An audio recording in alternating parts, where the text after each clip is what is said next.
Right, 2 seconds. Right, I think we are live. Give me 2 seconds. I think we are live. If anyone is obviously here and joining us, I'm just going to jump. I'm jumping on a live call.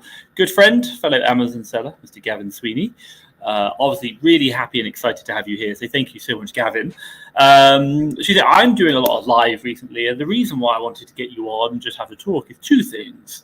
Number one, we've relaunched or reopened the Seller Academy, and I know you're part of that as well. But also as well, you're a fellow traveler like myself. Yeah. And obviously, obviously you're an Amazon seller, so I really, really like that as well. So I just want to say, obviously, I really want to learn, or should we say, share about your experience. You're in Thailand right now, and it's the first time in Thailand, isn't it?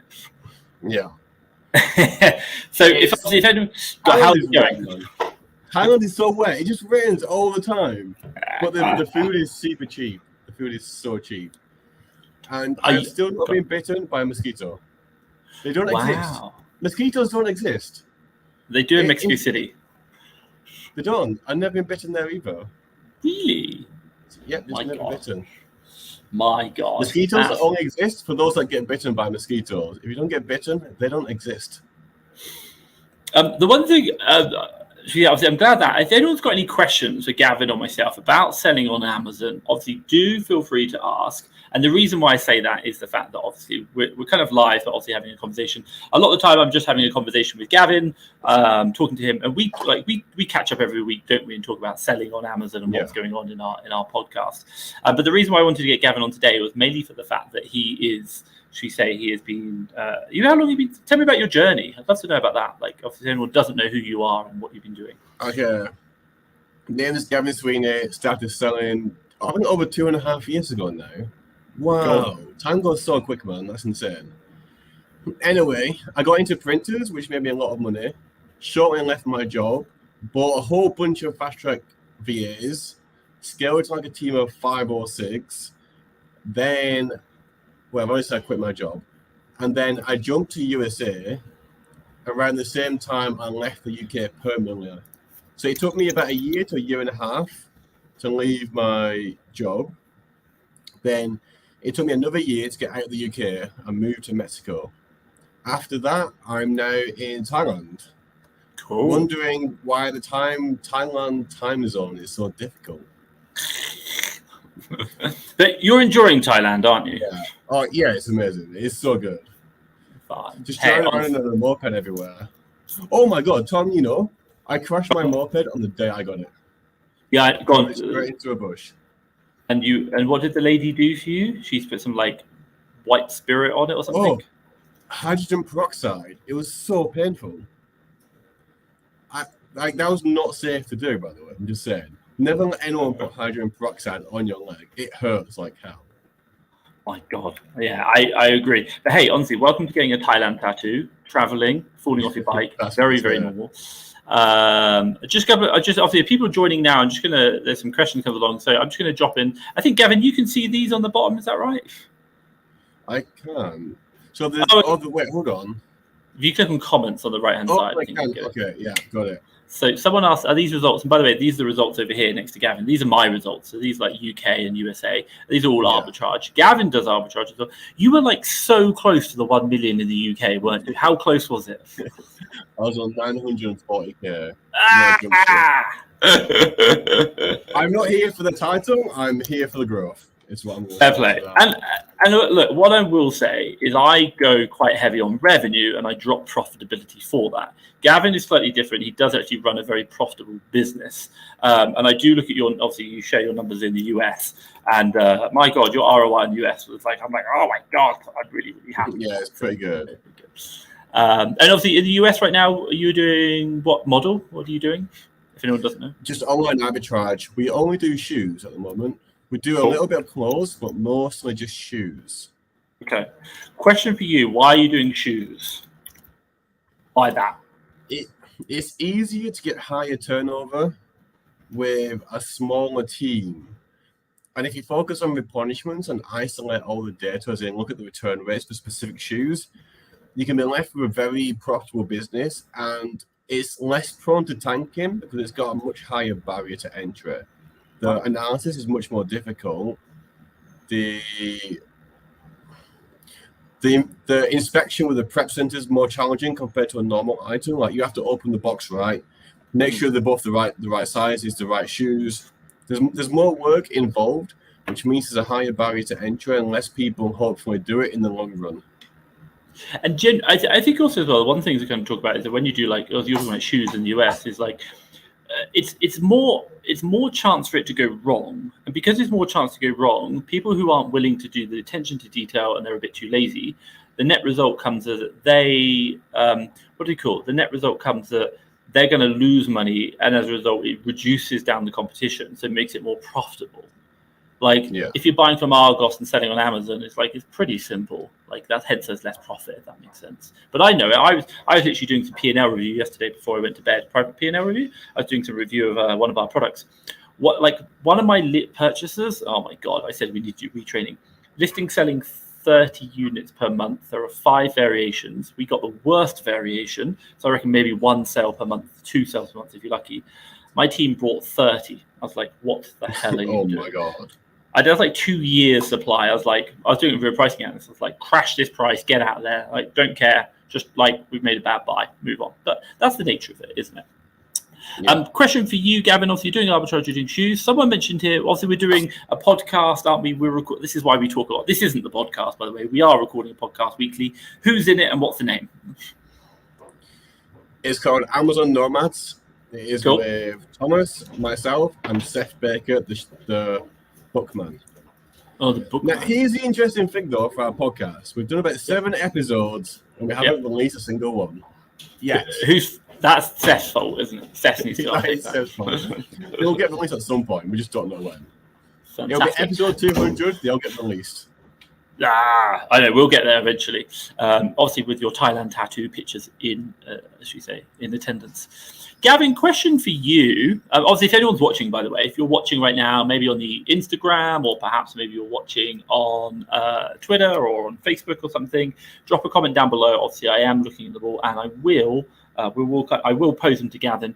But obviously, the reason why we're going live today is because I'm going live more often. I quite enjoy doing it. I like asking questions. Gavin, obviously, this is way past his bedtime. It's gone 9 o'clock, and he's still up in Thailand right now. But also, it's good to learn. 10 p.m. your bedtime. So you're going to be finishing on 10 p.m. on the dot, going straight to bed. Yeah. Question for you. Obviously, you're selling right now. You've been doing US how long, and how's it going? Tell me about that. The USA is going really well, but we had one massive issue where our purchaser purchased about $7,000 of the wrong stock, and it almost went into Amazon. So that was an absolute nightmare.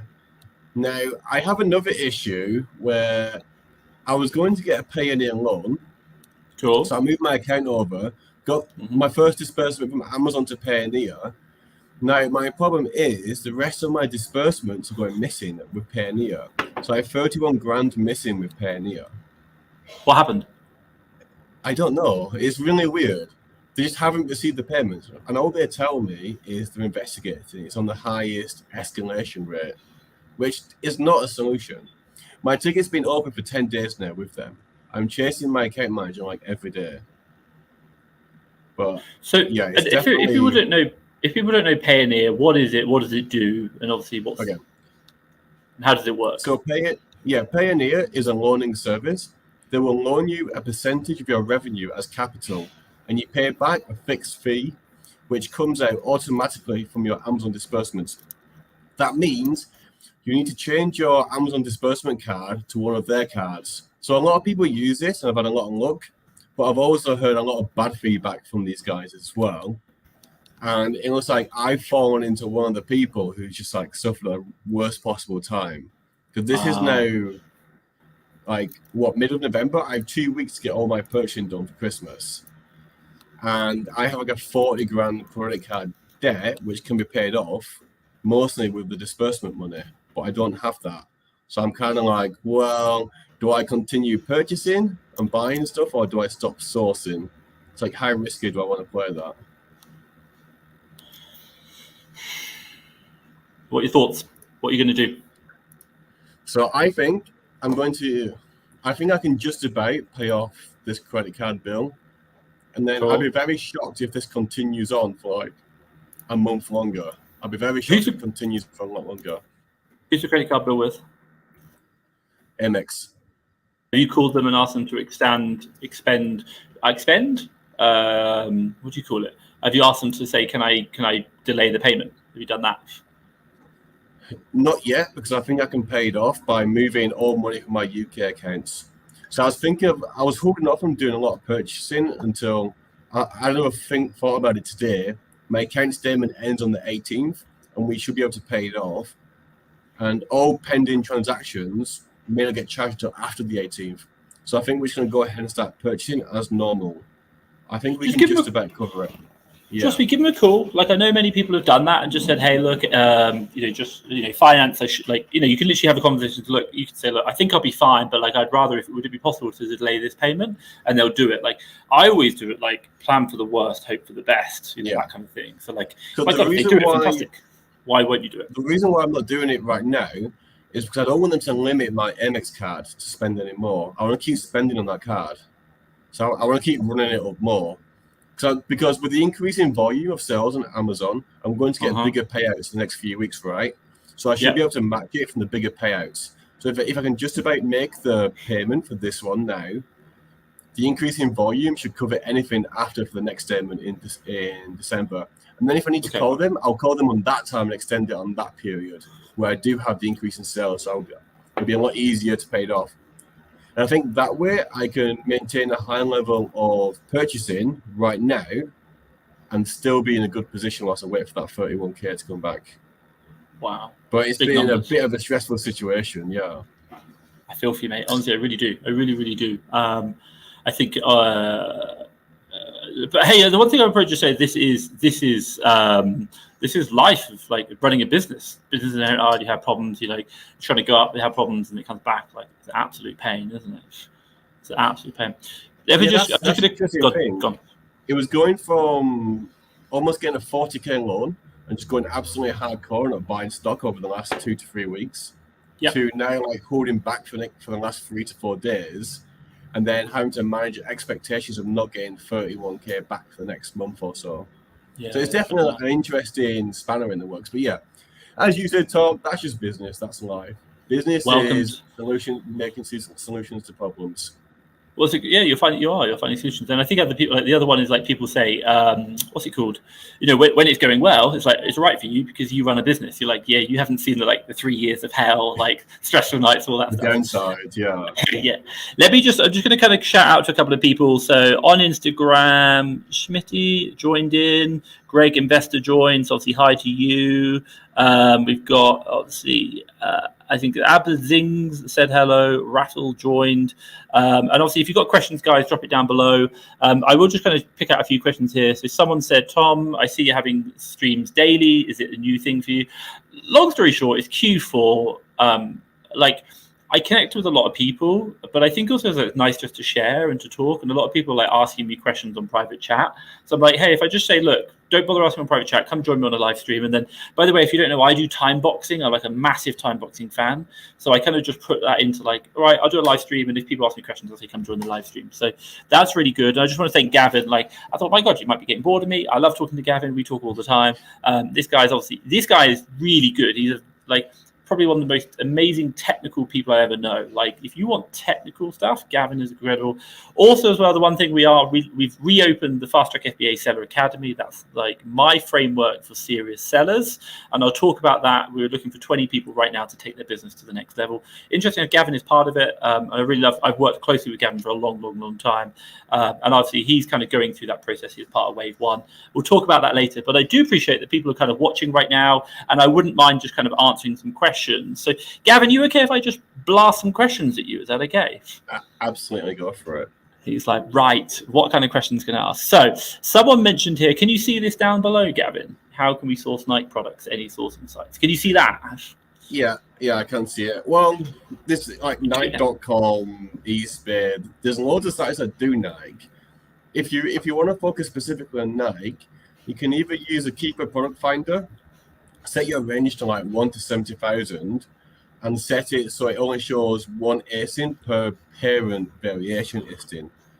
Cool. And then go reverse source them. If you want to find sites specifically, then just reverse search for a shoe and then make a list of all the sites and then investigate those sites.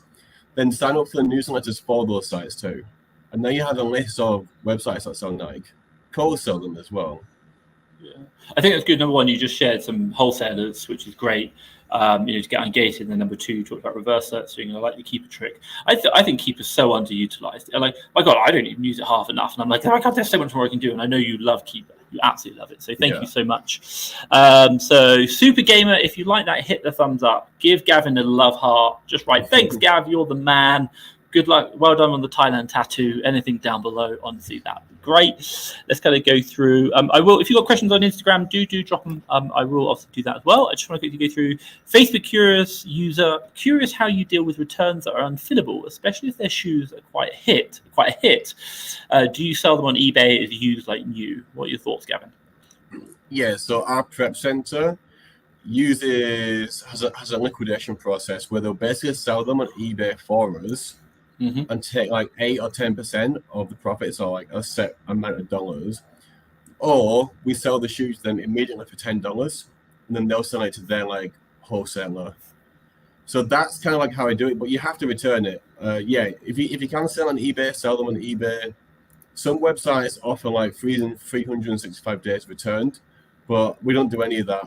I don't return used shoes back to suppliers, and that's a little bit bad practice. It's like ethics, isn't it? Yeah. So you're saying what your prep center resell them for what 10% of the you get what's that? No, they keep like 8 or 10%. Oh, that's a pretty good deal. Yeah, it's super convenient for us. It's really good because obviously you get quite a lot of. We sell maybe like 1,000 pairs a month right now. Maybe like 1,500 during Q4 each month. So it's like if we got like a 15-20% return rate, you get a couple of hundred there shoes back. Maybe like 20 to 30 of them is unfulfillable. I think usually about 10% of the ones that come back in are unfulfillable. Now, the good thing is, if you're using Inventory Labs for your P&L, Inventory Labs will see the unfulfillable returns as a net loss. And because it says they're damaged, so you send them back, then you send them back in with like a different price. So your Inventory Labs P&L can be fairly accurate because it accounts for your returns different than the software STK does, which counts it as like just the return fees and that's it. Yeah. And then you've got to minus off the cost of goods, which Inventory Labs is doing, but STK is not. Yeah, no, I really agree. Well, what I would say is that for your unfulfillable returns, you have to be looking into why they're unfulfillable. Now, for me in my business, I don't just look at voice of the customer. I don't just look at the return reason. For now, due to purchasing 7K of the wrong stock, we've also implemented a process where every single return, we check the order number and we go into that order on the email and check that we actually ordered that shoe. We ordered that shoe and then we mark it against like that listing. And if it isn't, we put it in a refund escalation folder. The reason why we do that is if you sell the wrong size of a shoe, customers will just return it back saying wrong size. And if they do that, and it's sellable, you're going to sell it again, and it's going to be a cycle. You'll never pick up on it, right? So we've got that process because we made a huge mistake. And I'm going to keep that process until our error rate is so small that it's just not required. Question for you, and I will jump on the other questions in a minute. I appreciate some people are asking on Instagram right now. Obviously, I love process. I'm a big process guy, but also I appreciate that process does have what's known as administrative cost. It's like your team could just end up doing process and not actually focus on buying products. Like that process you talked about there. Like how much admin is that in your business or for your team? So I tell them to do it once a week every Friday, and really, when I was doing it myself, I could find out if something was wrong in about between 3 to 5 minutes per refund. If you're getting 100 refunds per month, which is like quite a lot, right? Then that's 25 per week. So maybe it's like a couple of hours on a Friday. So I don't think it's too much work. I have one admin VA, and then right now I have one purchase manager and 2 new sources. But here's the thing, like the average selling price of shoes is so high that if you're doing 80k turnover, you don't need as big of a team. And what I've also noticed, shoes do not go missing as much. When we buy beauty items, it goes missing so much. Shoes is a big item, it goes missing way less. So actually, coming from the UK to USA, the amount of order reconciliation or like supplier reconciliation is so much less. Yeah. Interesting. No, thank you so much. Let me just kind of jump on. I'm just going to just a couple of shout outs in Instagram. Schmitty said, Gavin is definitely a geek. # amazing answer. I love it. And then, by the way, I say that word geek, and I'm sure she does as well, in regards to like, you are a technical guy. Like, you do your analysis. You really get into it. I absolutely love it. I'm kind of like, yeah, like, this is the result we want. You figure it out. Gavin's like, no, I'm figuring out the detail, everything. I know it is. So, absolutely I like to be involved in it. But I think that's why we get along. Part of the reason why we get along so well. You're very good at managerial stuff, and I'm good at technical stuff. I manage teams, hence why I have an insanely large number of VAs. Let's kind of go through. So, yeah, guys, if you've got questions on the Instagram, do ask them. What else we got over here? I think Super Gamer. How do you see wholesale and online arbitrage in the future? Since I land on the article, it said within 1 to 2 5. Oh no, online arbitrage is going to end soon in 1 to 5 years. Don't know who wrote that article. Please share it down below. Please, please, for the love of God. If I wrote an article and just said arbitrage is dead in 2 months, would you believe it? Hell no, I'd laugh.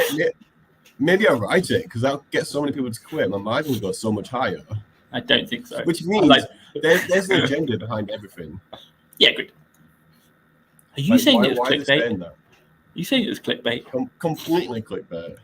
Yeah. Okay, so let me ask you a quick question. Why we're joking about it? Why is arbitrage, online arbitrage, not going to end in the next 1.5 to 2 years, or one to 1.5 years? I think it's always going to get a little bit harder, or maybe like the amount of money you need gets a little bit higher. But there's always going to be unique niches or trends where you can always buy things and sell it for a lot of money.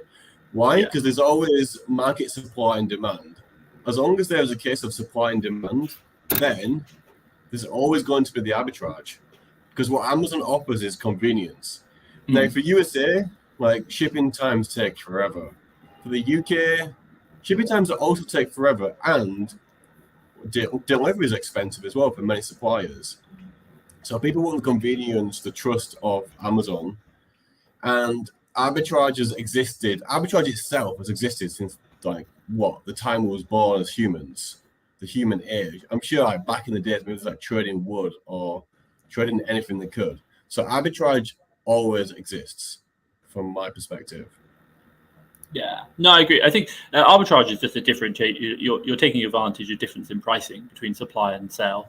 Walmart and Amazon, for example, and I love that. So, is it gonna disappear? Hell no, like at all. Like if anything, it's gonna be more. The one thing is you could look at it in the infinite and say that because of computers, in theory, computers should remove all variation in pricing. But we already know at UPCs, EIN, ASINs, GTINs, they just don't match up perfectly, and that's where we come in. We do the manual process, and we get paid for that manual process by finding whereby there are inefficiencies within the market. That's it. It's really good. Super Gamer, I hope you like that. I do see the big love heart earlier. Gavin, you got a big love heart from that for your technical answer. Big, well done. Cheers, mate. Let's go. Flippy Kaye.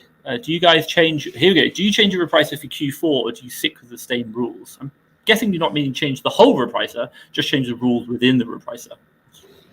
Yeah, I changed my main default rule. By that, I mean I just changed the minimum on my reprice, and overall I up it by 5 or 10%.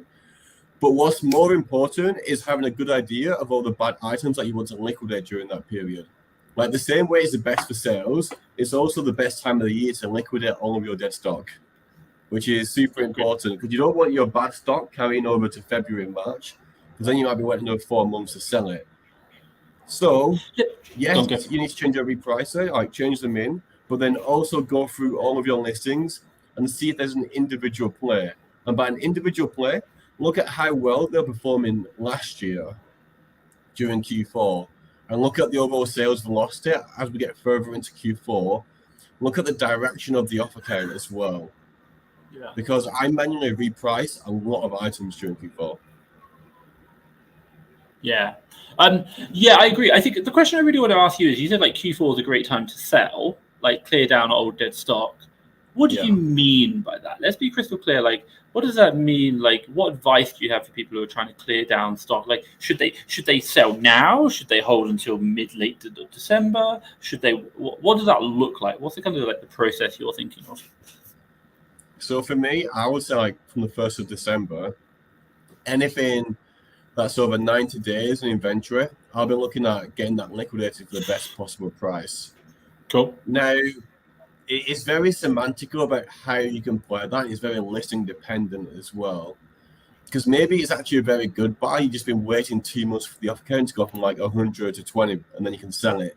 This is why each listing is better to be independently reviewed and make a decision based off of that. And then just as like the lazy we just up the min and all that, all of our reprices. But then maybe for others, we want to get them sold as a loss. Maybe we bought something and we thought it sells like 10, 20 a month, and you bought 5 units, but actually it sells 1 or 2 per month. Your best chance of getting rid of that stock is during Q4, is during December. Yeah. And I've probably been looking at that for Black Friday week. Like the really dead stock that you just can't shift. Really, you want to be looking at that stock now and getting ready to shift that. I'd say during Black Friday, sales should pick up a lot. Yeah, I do agree. I think it's interesting. I had this kind of conversation with my repricing analyst yesterday. The way I kind of think about the whole problem is you have your rules, which are great, like match by box, reduce it down, doesn't matter, like undercut if you want. But they are a generic rule across everyone else, and then you have then you layer that on top with like min prices for individual SKUs because they're called individual plays. And what you don't want to do is change the entire price. You just want to maybe tweak that one SKU, for example. And I do think you're right. Like I literally did it with her. I was loading up like 20 ASINs, quick analysis of the keeper graph. Right, this one we should hold now, sell at that point. Cool. Wait, this one's it's coming down. The new seller count is decreasing. Let's wait for the price to come up. We're going to do that. This one, my God, look at that new seller count is going up. The price is crashing. The stock has got like 8 years worth of stock on it. Get out now. Like get out is never going to recover. And we do a lot of that. And I think that's the thing. Like you can't just rely on a repricer to do everything for you. It doesn't work. You do need to go do the individual analysis on the individual SKUs. I think that's an important point. Thank you, Gavin. We could be, by the way, we could be here forever talking about each of these individual questions. I just want to say thank you too. I should ask them. Here we go. What about this one? Super Gamer. Obviously, you do shoes, Gavin. I'm sure you get problems with brands asking you to say, please don't sell my product. Is that right? What many sellers are doing is to reach out. I think it's about brand exclusivity. This isn't something that I specifically do, but I guess that would work more for the smaller brands. I imagine that would be quite hard to do on like a bigger brand like Samsung or La Roche-Posay or Supergoop. They're just like, no, you can't sell it. Unless you've got like a huge warehouse and you're already a very established brand. But this isn't something I can talk much on. It's just not something I do. And I'm also not aware if many sellers are doing it. I would imagine they are, but it's just a case of like who your target audience brand is that would allow you to do that. Yeah, I think Kev Blackburn's a big thing of this, but it's quite hard to choose who you're selling big brands, but smaller brands you can work fine. I agree exactly what you say. So I think about that. That's great. I just want to put a shout out for this. This is me. Love having Gavin Sweeney on the live. Cheers, hey. Big thank you to Gavin for joining me. It's nearly past his bedtime, 9 o'clock in Thailand. He is in Thailand right now, and also I'm in Mexico City, and we're both from England. So really big thank you for that. I have to say, Tom, I am looking forward to going back to South America. The time zone is much more convenient for working with UK people and Americans, whereas in Thailand and Southeast Asia, I think with the way my body clock works, it doesn't work for me that well. I'm a massive morning person. So me working from like 7, 8, 9 p.m. is not very efficient. But me working at 6 a.m., 7 a.m., 8 a.m. is very efficient. Yeah, agreed. I love Thailand. I thought it was cool, but it does suck for the time zone. It's really annoying. Like, oh my god. And I did notice that. Like, that's the one thing there. It's like so many late nights or like insanely early mornings if you're doing with the Americas. Yeah. But it's cool. I think it's definitely should experience it. Or do it now while you can, and then kind of like think about doing that. It's absolutely fine. I just want to. I think if you've got questions dropping down, I see some coming in. I just want to take a quick moment. If anyone is interested, we've reopened the Fast Track FBA Seller Academy. That's my, should we say, I'm looking for 20 people to, should we say, teach my framework to. And Gavin, you're going through this right now, and obviously you're doing the business mastery section. By the way, within the Seller Academy, you get 4 courses. One of them is business mastery, which is, again, Gavin talked about it, like, I'm an operations person. I deal with teams. That's what I'm about. It's my strategy for doing that. And then under business mastery, we have like sourcing mastery, purchasing mastery, admin mastery, my SOPs, and what we teach my own team on. Question for you, Gavin. What are your thoughts behind business mastery? How have you found it so far? I think it's really good. And to be honest, it addresses my main weakness. Like, I'm not very good at being organized. I'm trying to get better at being organized, but it's definitely not my strong suit at all. So me learning from someone like you, who your main strength is being organized and is being operational, it makes far more sense for me to use what you're doing properly and successfully and building teams than for me to half-ass something myself that isn't going to work that well. Because until I've been like not being more organized, but being a lot more structured, operational, so it takes time to develop that mindset and that way of thinking, which for me, that's still very much a learning process. So I'm definitely leveraging the experience you have from this area to improve my own business. And absolutely, and when you do it, it makes so much sense. It's like, you look at the top goal, you break it down. Okay, this is what we got. Now we set targets from this, and then okay, and then we set up like support plans. Then we create accountability from this. The way you're doing it makes perfect sense as well. But it's just something I'm not sure if it's something I wouldn't figure out myself, or if I'd just be too lazy to figure out myself. So I've been more leaning into my strengths of being more technical. Agreed. I think having known you and what you do is myself is like, I really want it that when I take, like, I like to travel as well. I want to know when I want to take a 2-hour work week, I still have clarity on the business and I know exactly where the business is going. And also I feel confident that my business is still running without me. If you know me, I'm a big VA person, and Gavin, obviously you've hired teams as well. I want to know that, and I still want to travel. I want to come to Thailand, hopefully not get Thailand tattoo, but I still want to like have clarity. And the business mastery gives you that clarity, it gives you that structure to run a business, which is going to grow and help you out. And then what I really love is the fact that you can take that structure, put it together. And by the way, I'm not going to lie. Like, I like to think my team are good at sourcing, but Gavin, I like to think that you're amazing at shoes. You know exactly what you're doing. So you take that technical expertise that you have, and then you layer that into with your team. And now all of a sudden you have the reporting, the structure in place. You can apply your technical expertise, and then what you can see is you can start to see the results, and you can manage it on a weekly basis. And I think there's an interesting thing that, like, we've had conversations about this for a long time, is about having visibility and clarity over your team, your VAs, and particularly like how much value they're bringing to the business. And I think you talked about it, whereby you had like one VA who was like massively over delivering, and perhaps maybe the other ones weren't delivering so much, and it helped create visibility on that. Yeah, I have like a godly VA. He's literally like a god of sourcing. He's so good. But now my spider sense is tingling. I've just hired another VA, and when it goes to me, oh, in a few months, I want to buy one of these pairs of shoes for myself, get them delivered from Amazon USA. I'm like, this guy is the right guy to find me shoes. He likes shoes. He's perfect. Absolutely love it. Fantastic. Well, obviously, I will jump back to the questions, but I will just say, if anyone is interested, do check out the Fast Track FBA Seller Academy down there, fasttrackfba.com/seller, or you can check the link in the bio. You can do a 7-figure framework. It's literally everything we do.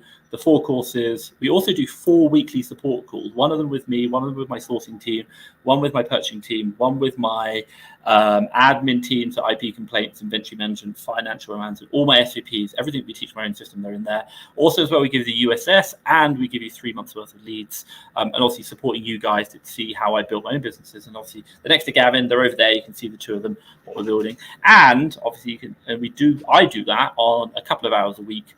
managing that business. I do a lot on Fast Track FBA that helps me out. So check that out if you're interested. We're looking for 20 people, and then we will close either 20 people or next Friday. Let me know. So let's kind of jump back.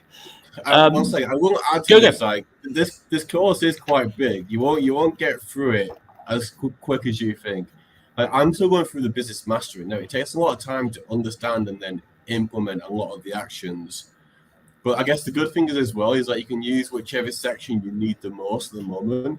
For me, that's definitely business mastery. Whereas like the sourcing mastery and stuff, I'm already good at. So I'll still review it because I might learn stuff, but it's not the priority. But yeah, it's really good. But you do have to take your time digesting it and actually implement it as well. So I think I'm like 70%. No, about 60%, 60 to 70% of the way through business mastery. And I actually watched the entire thing in one go so I could see how you're piecing it all together. And then went through and started implementing it all. Wow. Good man. They're like, yeah, I think the one thing I'm trying to say is like to build a 7-figure business and to build it in a structured way whereby that business is going to be able to run without you having to firefight all the time is it takes effort. It really does. And that's what we wanted to do. We wanted to show you exactly how I built my systems out, how we did everything.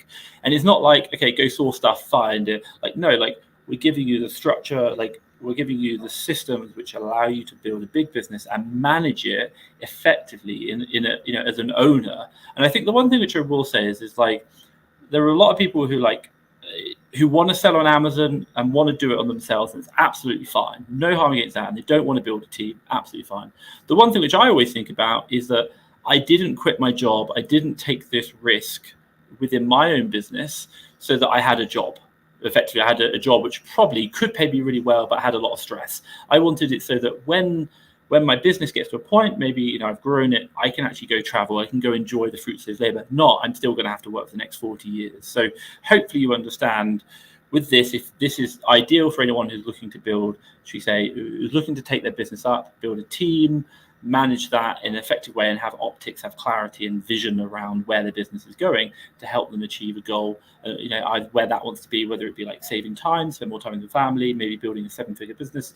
It's my systems, my structures, everything. And you get the support calls. So if you've got any questions, 4 calls a week, you can come and jump on the live and answer them. Yeah. Gavin. I will say though as well, I wouldn't recommend just going through the entire course at once and then just trying to apply everything at once because there is so much information there. Takes time. It's best just to do the thing you need and then apply that and then go to the next bit. It's kind of like you can use it as a very structured guidance. Yeah, agreed. And by the way, it's all my SOPs for every single role. My admin VAs, my purchasing managers, my sources, and then obviously me and what we do in operation-wise. That's a lot of documentation. It's a lot of documentation. Kind of peeking into your head is how I see it. That's a dangerous place. Gavin. Right. No, let's get back to Let's get back to the questions. I'm going to do one quick question in. Let's go and see if you guys have got any questions on Instagram. Someone asked a question: can you change your sole trader name on Amazon? Don't know if you know the answer. Isn't that kind of like changing the business of it? Like a business I guess you transfer? can't because the sole trader name is your name. If that makes sense, because you could do it doing business as. But okay, the question is, why would you do that, and why would you not just wait until you almost get VAT registered, flip it, and then just do it as a business? Like, why do you have to change that? Because all of your credit cards and your billing cards will be in that name that you've already been purchasing it as. No, it's just I think the thing is people don't like showing their name on their Amazon web front store. I think the real question is at the end of the day, I don't think you can do it as sole trader, but when you go limited company, people will be able to find your name in the UK. It's very transparent in that. Guys, it's impossible to stop people from finding your store, unfortunately. If you go to Everyone Google knows everyone's and just type in Gavin, you see Gavin Amazon. Doing it right now. Right, let's kind of go through. Amazon, yeah. Faisal has said, "Hi guys, I started using FBA profitable app. I've heard of this, but I've never seen it. I'm not too sure. But all the deals in that either I'm gated in or without stock. So I'm guessing they do leads. I'm really frustrated. Basically, I'm guessing these guys are doing they're a lead service, and it's a Catholic one. People are gated. What's your advice for people who are gated, like new selling, getting started?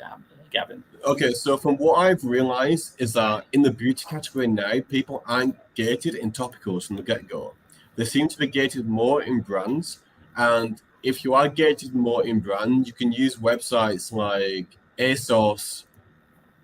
Most normal beauty brands are like Feel Unique, Look Fantastic, Cool Beauty, if they allow you to buy 10. Most normal websites that are popular will now allow you to get ungated in beauty brands. You don't have to use something like Harrison's Direct. Now, my caution is, how did you lose all your money? My point would be here, if the amount of money you have is that small that getting ungated on a lot of brands will hurt your capital, then you should only focus on brands where you are ungated, or just get ungated in one major brand and then just focus around that brand. So that way you're not spending money on multiple ungates. Yeah. And the one thing which I'd probably say also in regards to ungating is you can sell products which, by the way, you can start a brand new account tomorrow and still sell products. You don't have to get ungated from day one. There are products still to sell. But also, though, a lot of people see, like, when they go to Harrison's Direct and buy it, they're like, oh my God, I've lost all this money. Like, no, you've just spent that money as an investment to get yourself ungated to spend everything else. And by the way, when you're doing Harrison's Direct, you should be buying products that you can resell to break even. Don't try and make a profit on Harrison's Direct. It's pointless. Just try and break even. Or even a small loss. It's absolutely fine. Just look for fast sellers. We're trying to, like, spend $10, get your money back. That's it. Move on. You're not here. My concern is, though, Tom, the words he used was lost all of my money. So my question would be, why are you using all of your money to get ungated? You have to remember, if it takes a week for the items to get delivered, then you ship them into Amazon, and you have to sell them, get your money back. You've got ungated, but it now took you 5 weeks or 4 weeks to get your money back to buy normal products. Maybe, but I think I don't know. We obviously were hypothesizing here, so I think you only have to buy 10. And that's it. Just get yourself ungated, sell the products, and move on.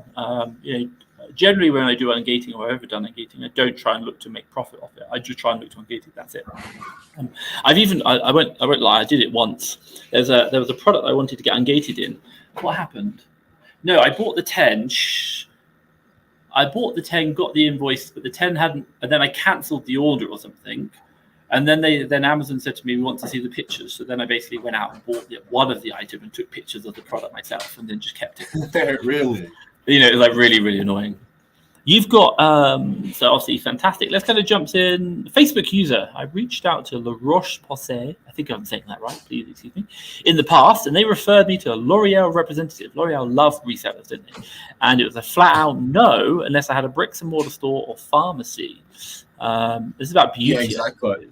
We spoke about that earlier, didn't we? About like brand deals. You need like some sort of warehouse, your own brick and mortar, some sort of retail store. I mean, pharmacy. I doubt any of us I doubt most of us will ever create a pharmacy for the sake of selling beauty items. That'll be pretty hardcore. I'm going to just share something. I know someone who's not done that, but they've done something very similar. And as a result, they are absolutely smashing it because they've basically just taken a small risk, done an investment. And as a result, they're able to access things that no one else can access because they have this. And they're doing, I'd say, nearly 7 figures a month. Wow, that's incredible. With a strategy like this. It's very interesting. I'm not going to say who, but they're doing well, really well. But by the way, I'm not saying you should go out tomorrow and create a bricks and mortar store or a pharmacy, not at all. But if you notice there's a restriction in a certain category or something, or you can't get everyone can't do it and they're very restrictive about it, that barrier can be a very good thing to say. I'm gonna make an investment, and then voila, now I'm going to do it. It can work out quite well. But I'm not saying you should go do it with L'Oreal. They might be negative, but sometimes you can get around these things. I do have some friends who I won't say what trade. But trade-specific items or websites need you to have like a degree or certificate or proof to show you're working in that industry. One guy I know went to Fiverr and got them to custom do it themselves, just sticking a few things together, and then went back, submitted it, got approved. Wow, crazy!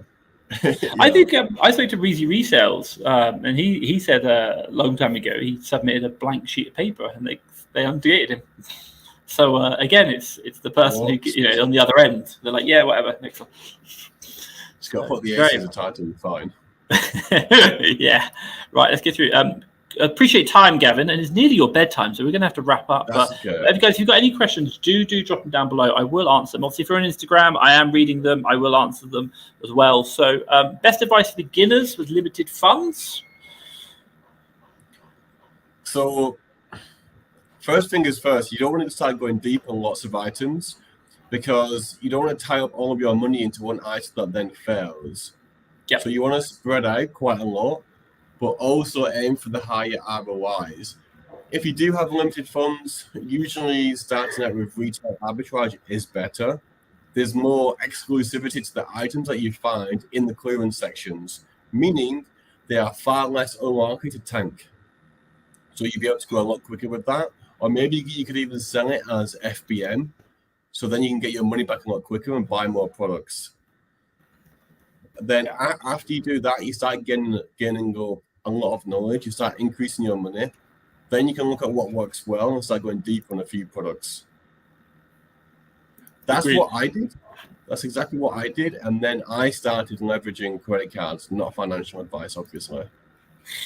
So just talk me through about credit cards. What's your advice? Not saying, okay, what's your advice? You're not a financial advisor. We cannot give, financial advice. Yeah. But like in your case, when you're first starting out, what would, if you were to start again today and you were to look at, okay, I've made some sales, I'm doing okay, I'm thinking about getting credit cards. What would be your thought process? Talk us through that. Well, the first things first is, am I actually making money? And have I been doing this for a couple of months? Also, where am I getting my deals from? If I'm getting all my deals from a deal sheet, I'm not going to take out a credit card because that means I don't know how to source myself. You want to use deal sheets, from my opinion, to learn how to source yourself. Look at where they're sourced, the websites, the deal that's on, the coupons used. So once you have a good understanding of sourcing and a fairly good understanding of reading Keeper, then you can try using credit cards. But the most important thing is, are you making money at that point? And here's the gotcha, right? We all think we're starting to get good at something. We've been doing it for like 3 weeks and we're not good at it. So don't just rely on like what you say. Maybe ask a more experienced and drop your analysis to them of a keeper graph and say what you think, and just see how that matches to them. But obviously, like, you'll need to do some level of networking, maybe like Facebook groups or what have you. Start reaching out to people as well, right? Because yes, we run Amazon businesses by ourselves, but there's so many people doing this Amazon business, so many people in like Twitter, Facebook groups. Start reaching out to people at a similar level and start growing with them too, because then you can share leads, you can share strategies, and it'll just like get you to grow so much. Kind of a long-winded answer though for a credit card. Yeah, no, I just come back to that sharing help. Look, I've helped Gavin in his business many times, like just, we've had conversations and really given support, but also as well, I've had problems in my business and I've said, Gavin, can you actually talk to my staff? And he sat down on calls with them and had calls with them, which I've been eternally grateful for. And what's really interesting is just look at that kind of like relationship whereby I've worked closely with Gavin supporting him in his business, and he's worked closely with my team and supporting that. Like there's something like using other people's knowledge, it can really help you. And I think also as well, I always talk about it, like share deals with other people, especially when you're first starting out, because you learn what's going to work and you get that feedback much quicker. And it's our ability to get feedback, which is really, really going to help us. And I think that's the important point. To interrupt it, if you do share it and it messes up, at least you both suffer together, so you'll discuss it. You create conversation of why it went bad, and that creates more learning. Agreed. And that's it. Conversations about learning. And by the way, it's like, we know this. It's like when you work on your own and you're like this, you don't see what you don't see because you can't see it. But other people can sense check you because they're seeing it from other points of view. So absolutely amazing. Got a couple of shout outs here. Debt to Assets, shout out. Roma the Roma, you inspire me also, definitely. I've interviewed Roma the Roma the other day, and he interviewed me live yesterday. Really good. So thank you so much for that. Also, I'm going to Miami in February, I think it is, for their... it's like the Miami Sellers Conference 2023. Gavin, you should come along. There's going to be a boat trip on the second day free drinks included on the boat trip in Miami. Hashtag suntan, bring the factor 50. But you're going to be off. You're going to be sun. That's fine. We've got someone just mentioned, if I have the funds, should I sign up on the FBA course? And they're referring to the Seller Academy right there. I think you book a call. My team will talk it through. I don't, I'm not saying if you can only afford that and nothing else, you should buy it. No, not at all. It should be the right decision. If you book a call with my team on fasttrackfba.com/seller, you'll see it on the homepage. You can book it. And we're just, I'm just Seller Academy now. I'm trying to look for 20 people to, if you say join, where I can teach my 7-figure framework. If you're interested, have a look at Seller Academy, fasttrackfba.com down the bottom, or link in the bio. Someone asked here on Instagram, by the way, I appreciate two questions I want to ask you. Someone said, VAs, I love VAs, so do you, Gavin. Would you say 10 deals in one category and from the same supplier would be considered good enough for a VA in one day? So if there's 10 deals from one category, from one supplier, would that be a good day for that VA or not? I'm going to do a Tom here. The question is, what are you measuring? Like, what do you think is a good deal? Is it spend related? Is it deals per day? What's also their experience level? If you get a brand new VA on day one, they submit 10 deals from one category, then of course that's going to be good, right?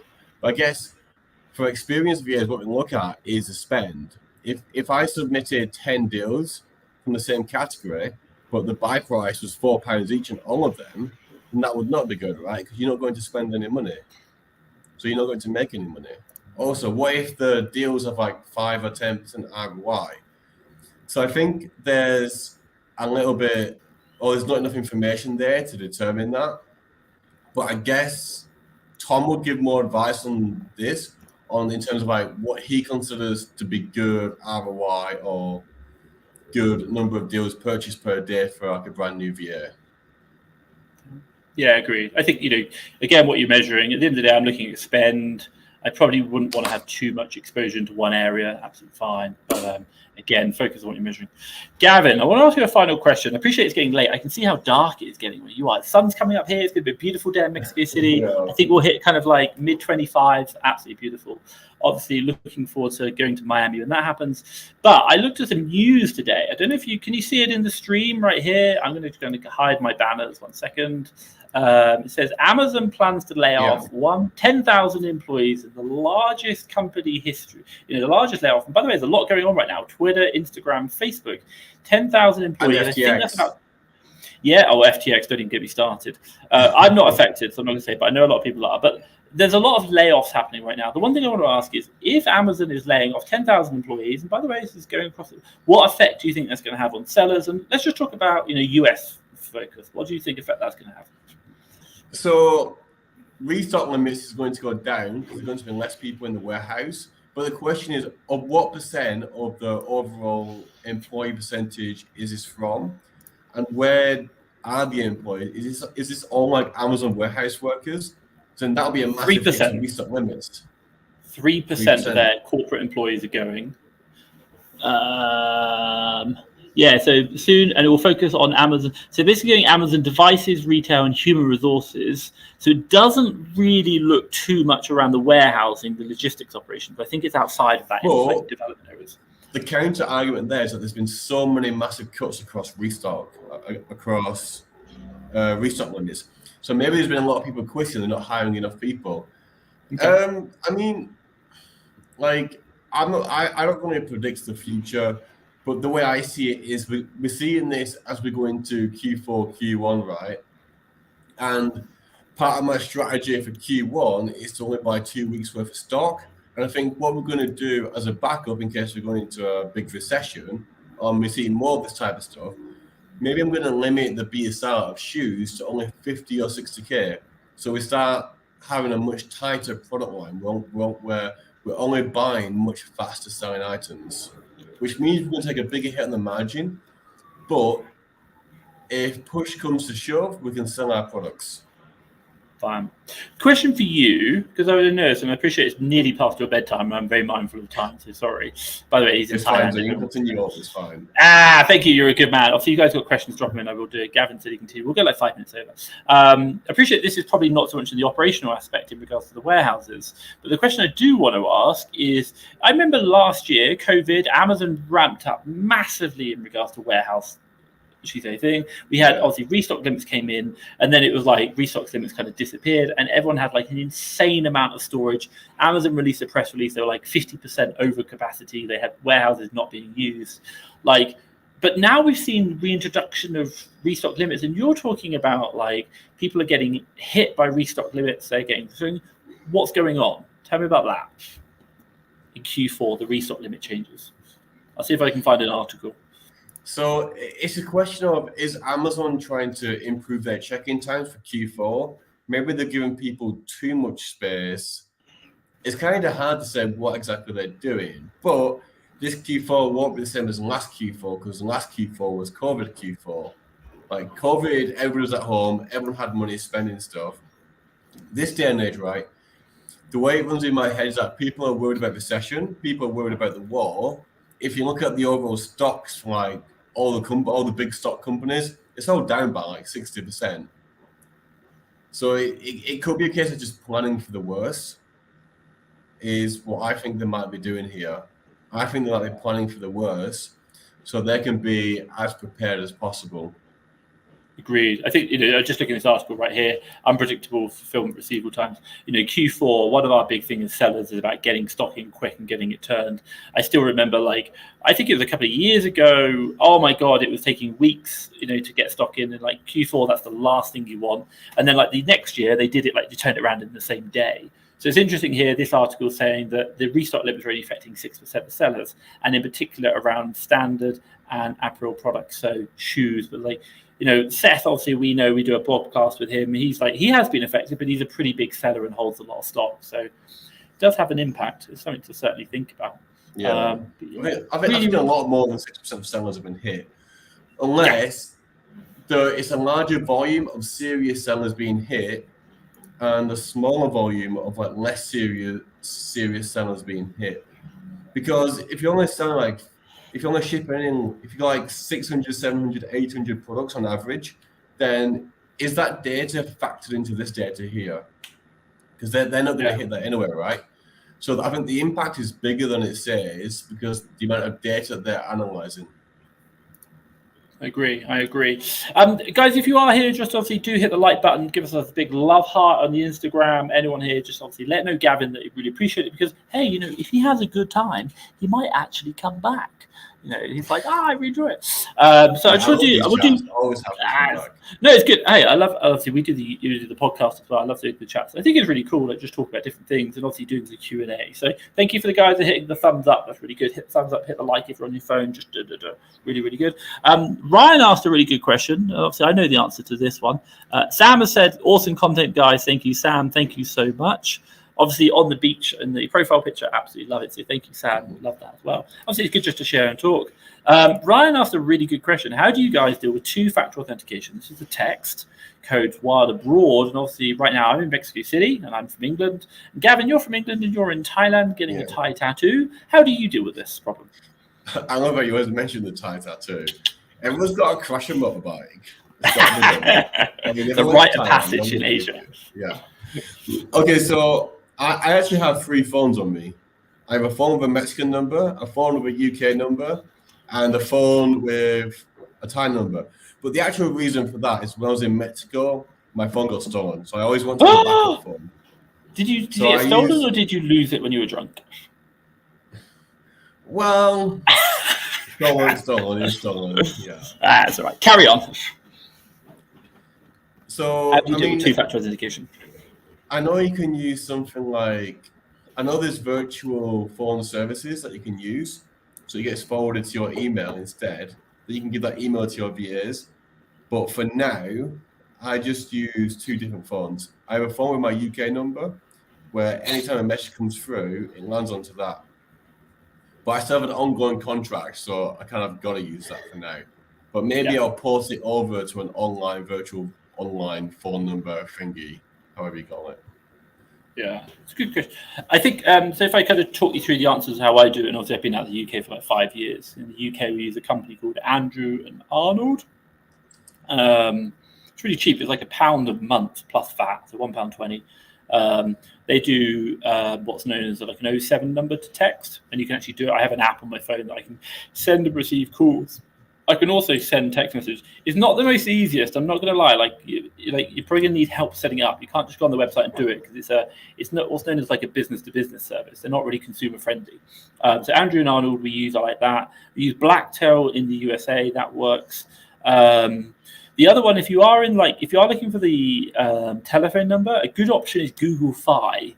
Google Fi is you pay a monthly fee, and you just pay a fixed fee for Google Fi, and you can go anywhere in the world, and it will connect on the data network and do it, and it works out quite well. The only problem is you have to go back to your home country. I think it's every few months. It used to be unlimited. Now it's changed. So Google Fi is another option. But long story short, the way I do it is I'll always have like the virtual numbers, and we have like I think we have 8 or 10 in my UK business, and we have like 2 or 3 in my US. You can use Google Voice in the US as well. And then the final one is whenever I go somewhere, I just get a local SIM number. But I don't answer my phone, like, period. So, like, if anyone calls my local SIM, I'm like, I'm not answering that. Like, it doesn't even vibrate. So I just use it for, like, local data. That's all I'm interested in. So, Ryan, I hope that makes sense. Hit the thumbs up if you like it. Gavin, I appreciate it is past your bedtime, and I'm keeping you up late. So, obviously, I don't want to stop you because, obviously, what you're going to do is you're going to go out and party. So, just a quick final thing for yourself. You're going straight to bed. What is life like in Thailand? If anyone is interested in doing the traveling lifestyle, building an online arbitrage nomadic business, by the way, you don't have to. Perhaps maybe you build a normal business and then you go and travel for a bit and then come back. Perhaps a non-thing. What's it like? Tell me about Thailand. What should people expect? The first thought is it's so bloody cheap here. I've been having sushi like every day, like really good quality sushi at like some local restaurant, and it cost me like $10 for the meal. It's like a big platter. Or you get like a Thai green curry for $2.50 and like a 50-cent coconut water where it actually comes in like actual coconut. Mosquitoes also don't exist. Never been bitten by one. Don't exist. Crashed a moped on the first day of me getting one. You drive around quite a lot. It's really cool. I'm in an island, so it's not that busy. I kind of came during rainy season, which wasn't the best of ideas. But no, it's really good. It's really amazing. The only challenge is the time zone. That's the only downfall with Thailand from what I've seen so far. Yeah, I do. Yeah, it's a hot country. It's humid. Asia's generally humid. Southeast Asia is generally humid. It is lovely. I definitely say go. Are you glad you went? Yeah, absolutely. Like, I want to go back to Mexico for a bit longer, explore all of Mexico, then do Argentina, and then after Invisalign come off, actually spend about a year. I think I need longer than just 6 weeks down here. I don't think that's enough time, really. Yeah. So I want to go between all the different cities. I don't know about you, but I don't like moving around to a new place once a week. It's got to be at least once a month or longer for me. Agreed. Big settled. Like, I like my business. I like doing business, and I think a lot of people probably watching this right now enjoy doing business. Should we say enjoy running our own business? Yes, we want to travel, but we don't want to travel like every week. We probably want to spend like a month, maybe like 3 months in an area, then move somewhere else, and that gives a good balance. So it's really good. Question for you. Obviously, the comparisons: Mexico City versus, and you're not Koh Phangan. You're the small island next to it. Koh Phangan is the full moon parties. I've been in Bangkok as well, though. You've been Bangkok. So obviously you're Bangkok versus Mexico City. What are your thoughts, comparisons? If anyone's thinking of doing 2 trips. I don't know if I should be saying this, but I'll say it anyway. The first thing is Mexico has way hotter women. Okay. Is what I'll say. That's right. Fine. Yeah. Mexico is hot with dry heat. So it's like really nice heat. The heat in Thailand is really hot, like really sweaty. You can't, like, half of my clothes don't really work here. I've got like jackets, suede stuff. You can't do that because it rains or it's just too hot for it. Like, it has to be, it's literally t-shirts and shorts. Yeah. Mexico is it's a fair bit more expensive, but I was in Mexico City, which is the capital. Then Thailand is super cheap. Everything's super cheap. What I will say is though, Thailand language is like impossible to learn. It's just crazy spoken lines that make no sense. At least in like Spanish, or when they say like hola, it's like, oh, that's just like hello. It's more, Spanish is more relatable as a language, so you can kind of understand a little bit more. A really good trick to do is, if you want to know in Thai, they can write the entire sentence or like a whole page with no spaces. It's just one long word, like one long page. They can do it with spaces or without, and we did lots. I played lots of games with that. It's quite funny. I can't write Thai, but I can speak some Thai. But yeah, like it's very, Asian languages are very different, and Asian languages are tonal as opposed to like, you know, European and Latin American. They're generally like, a lot easier to understand. So definitely, yeah. I find that crazy. It's like just trying to understand what they say was just so hard. So I'm just like, okay, I'm just not going to bother. I'll just learn Spanish. But, well, what else? I like how all the houses, all the villas in Thailand all have pools. Like you go to a massive condo, it has a pool.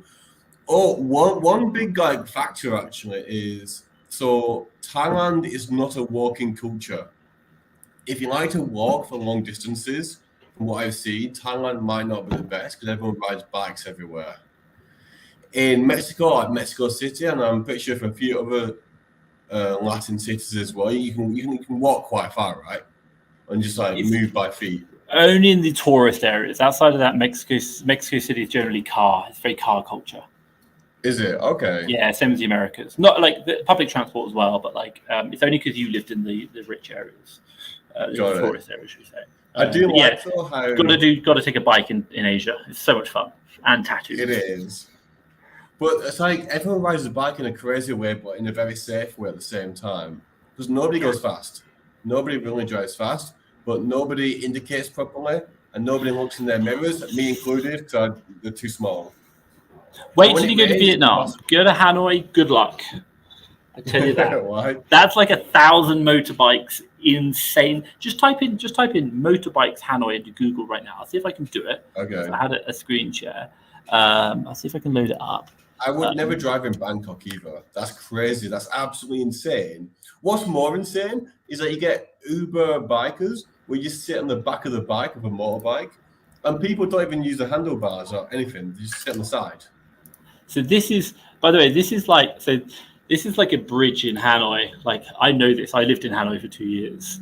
Oh, where does it work? Like, that's pretty busy. I won't lie, but I've seen situations like that quite common in Hanoi. And by the way, I've walked across that, literally across the entire thing. You know, the traffic doesn't stop. You just walk across it. It's like, oh my God, like bikes and cars, it's insane. There's definitely pollution in there. Oh my God. Yeah, that's like a normal.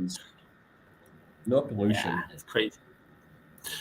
Right, Gavin, I appreciate it's past your bedtime. I just want to say a big thank you to, obviously, for joining. That's really good of you. And obviously, if you're looking to scale your business and to grow, do check out the Fast Track FBA Seller Academy. We are now looking for 20 people to help grow their business.